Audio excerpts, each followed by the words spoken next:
The column was reportedly deployed by Russia to capture and kill Ukraine's leaders, including President Zelensky, using infamous deck of cards system. Ukrainian military forces were successful in destroying a Chechen Special Forces column of 56 tanks near the capital of Kiev on Saturday, Ukrainian news agency, the Kiev Independent, reported.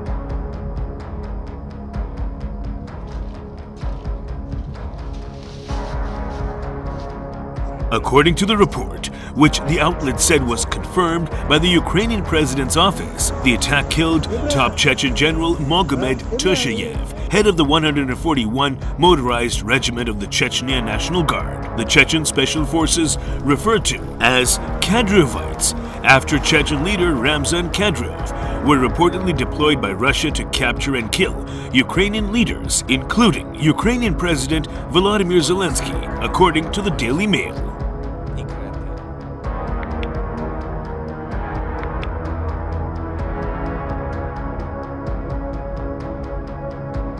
The Daily Mail report claimed that every soldier in the Chechen force was given a deck of cards displaying pictures of Ukrainian officials the Kremlin had deemed high valuable targets, a tool infamously deployed by the United States while hunting down targets in Iraq. However, the convoy of 56 tanks was targeted by Ukrainian missile fire near the town of Hostomel, just northeast of Kiev, and obliterated only a couple of days into its mission, according to reports.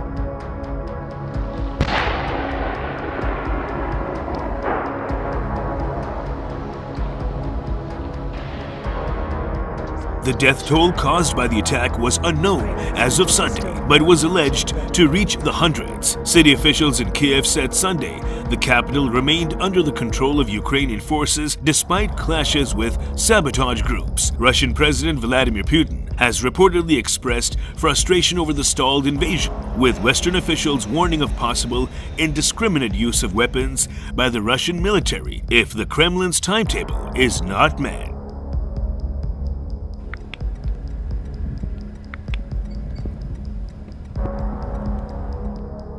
Meanwhile, Russian troops managed to break into Ukraine's second-largest city of Kharkiv early Sunday, leading to armed clashes in several locations throughout the city. Regional Administration Chief Oleg Sinigobov wrote on Facebook that the Russian enemy's light vehicles broke into the city and urged residents not to leave shelters. Putin hasn't disclosed his ultimate plans, but Western officials believe he is determined to overthrow Ukraine's government and replace it with a regime of his own, redrawing the map of Europe and reviving Moscow's Cold War-era influence.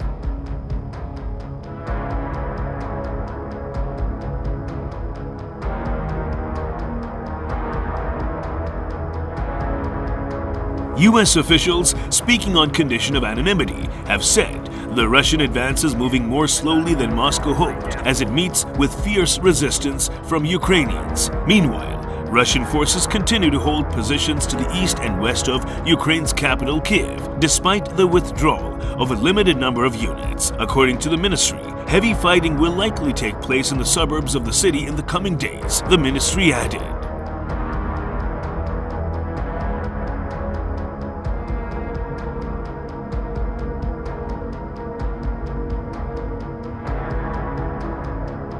Heavy fighting also continues in Ukraine's southern port city of Mariupol, a key objective of Russian forces, according to the ministry. However, Ukrainian forces remain in control of the center of the city, the ministry said. The Russian government is concerned by recent statements from the U.S. officials claiming that Russian President Vladimir Putin felt misled by his advisors and the Russian military on the war in Ukraine, Kremlin spokesman Dmitry Peskov said at a press conference on Thursday.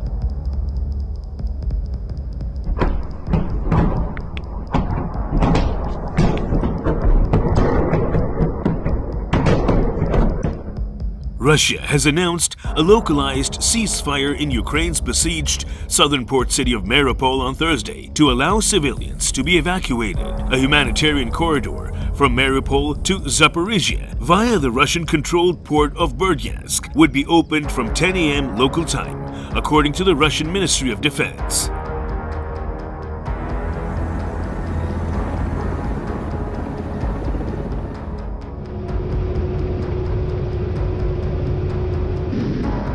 The United States assesses that Russia is suffering failure rates as high as 60% for some of its precision-guided missiles. 3 U.S. officials with knowledge of the intelligence told Reuters Putin was misled by advisors who were too scared to tell him how poorly the war in Ukraine is going and how damaging Western sanctions have been, U.S. and European officials said on Wednesday. The Kremlin made no immediate comment.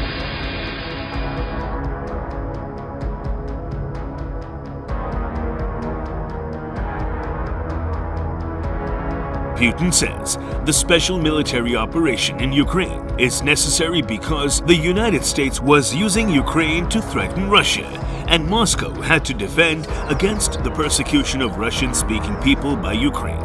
Ukraine says it is fighting against an imperial-style land grab and that Putin's claims of genocide are nonsense.